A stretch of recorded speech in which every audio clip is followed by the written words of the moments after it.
उन्वान आहट कब्र का राज। ये एक अंधेरी और सुनसान रात थी। चांद बादलों के पीछे छुपा हुआ था और हुआ सर्द थी।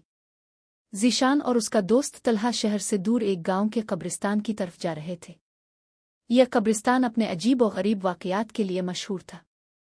लोगों का कहना था कि वहां रात के वक्त अजीब सरगोशियां सुनाई देती है। ये सरगोशियां किसी और दुनिया से आती महसूस होती थीं। ज़ीशान को हमेशा से ऐसी कहानियों में दिलचस्पी थी, इसीलिए इसने तलहा के साथ कब्रिस्तान जाने का फैसला किया।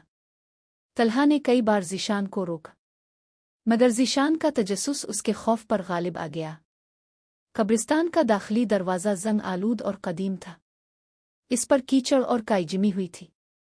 तलहा ने घबरा कर ज़ीशान को कहा, क्या हमें वाकई यहाँ दाखिल होना चाहिए? ज़ीशान ने मुस्कुराते हुए कहा, डर मत, बस ये एक खाली जगह है। तलहा ने फिर भी खौफज़दा अंदाज में पीछे हटना चाहा, मगर ज़ीशान ने इसे ज़बरदस्ती अंदर ले जाने का फैसला कर लिया। जब उन्होंने दरवाजे को खोला तो वो एक खौफनाक आवाज़ के साथ खिल गया, जैसे किसी ने कई सालों बाद इस दरवाजे को खोला हो। अंदर कदम रखते ही उन दोनों को एक सर्द लहर ने अपनी लपेट में ले लिया। अंदर का मंजर वीरान और खौफनाक था। चारों तरफ कदीम कब्रें बिखरी हुई थीं और हवा में एक अजीब सी बसानित थी। ज़ीशान ने अपनी टॉर्च जलाई, जिसकी रोशनी कब्रों पर पड़ी और उन्हें किसी पुरानी जगह का एहसास होने लगा। तलहा ने आहिस्तगी से कहा, यहाँ कुछ ठीक नहीं लग रहा ज़ीशान। ज़ीशान ने इसे तसल्ली दी, ये सिर्फ तुम्हारा वहम है, कुछ नहीं होगा। मगर उन दोनों के दिलों में अजीब सा खौफ सरायत कर रहा था, जैसे कोई उन्हें देख रहा हो।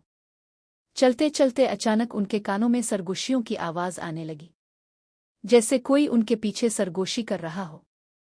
तलहा ने घबरा कर पीछे देखा, मगर वहां कुछ भी नहीं था। ज़ीशान ने हंसते हुए कहा, तुम बहुत डरपोक हो, कुछ नहीं है यहाँ।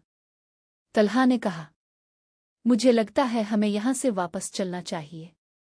ज़ीशान ने फिर इसे इत्मीनान दिलाया और कहा कि ये सब बस इसका वहम है। मगर सरगोशियां रुकने का नाम नहीं ले रही थीं, बल्कि वो वक़्ता फ़ौक़ता तेज़ हो रही थीं। अब उन सरगोशियों में कुछ अल्फाज वाज़े होने लगे थे, जैसे कोई उनसे कुछ कहना चाहता हो। तलहा का दिल खौफ से तेज़ धड़क रहा था, मगर ज़ीशान ने इसे हौसला दिया। वो दोनों एक कब्र के पास रुके और उस पर नज़र डाली। इस कब्र पर कोई नाम नहीं लिखा था। ये बस एक बेनाम कब्र थी, जिस पर काई और मिट्टी जिमी हुई थी। ज़ीशान ने सरगोशी की आवाज़ की तरफ तवज्जो दी और उसने महसूस किया कि आवाज़ कब्र के अंदर से आ रही है। ज़ीशान ने जैसे ही कब्र की तरफ झुक कर सुनने की कोशिश की, एक पुरअसरार साया नमूदार हुआ। तलहा ने चीख मारी और पीछे हिट गया। ज़ीशान ने जल्दी से टॉर्च की रोशनी इस तरफ डाली, मगर कुछ भी नज़र नहीं आया। तलहा ने कहा, हमें यहाँ से वापस जाना चाहिए, ये जगह महफूज नहीं है। ज़ीशान ने इसे फिर से समझाया, मगर अब उसके अपने चेहरे पर भी खौफ के आसार थे। जब वो दोनों वापस मुड़ने लगे तो सरगोशियां तेज हो गईं। अब ये सरगोशियां उनके नाम लेकर उन्हें बुलाने लगे। ज़ीशान का दिल जैसे बंद होने लगा और उसके जिस्म में खौफ की लहर दौड़ गई। तलहा ने बेसाख्ता रोना शुरू कर दिया, मगर ज़ीशान ने इसे हौसला देते हुए कहा कि वो इसे कुछ नहीं होने देगा। मगर उन दोनों के दिलों में ये खौफ फैल चुका था कि शायद वो इस जगह से वापस न जा सके। अब आवाज़ साफ हो चुकी थी और वो उन्हें कह रही थी, तुम दोनों ने यहाँ क्यों कदम रखा? ज़ीशान और तलहा सकते में आ गए। ये कौन था जो उनसे बात कर रहा था? ज़ीशान ने हिम्मत करके पूछा, तुम कौन हो और हमसे क्या चाहते हो? आवाज़ ने एक सनसनीखेज कहकहा लगाया और कहा, यह कब्रिस्तान हमारा है और जो यहाँ आता है वो हमारी दुनिया का हिस्सा बन जाता है। ज़ीशान और तलहा ने खौफ के मारे अपनी जान बचाने की दुआ शुरू की। दोनों ने अल्लाह से मदद की इल्तिजा की और कहा कि अगर वो यहाँ से बचकर निकल जाएं तो कभी दोबारा ऐसी जगह पर नहीं आएंगे। उनकी दुआ के साथ ही हुआ कि सरसराहट कम होने लगी और दरवाजे की तरफ से एक हल्की सी रोशनी नजर आई। ज़ीशान ने तलहा को पकड़ा और दोनों तेजी से दरवाजे की तरफ भागे। वो जैसे ही दरवाजे के करीब पहुंचे, दरवाज़ा आहिस्ता आहिस्ता खिलने लगा और बाहर का मंजर नजर आने लगा।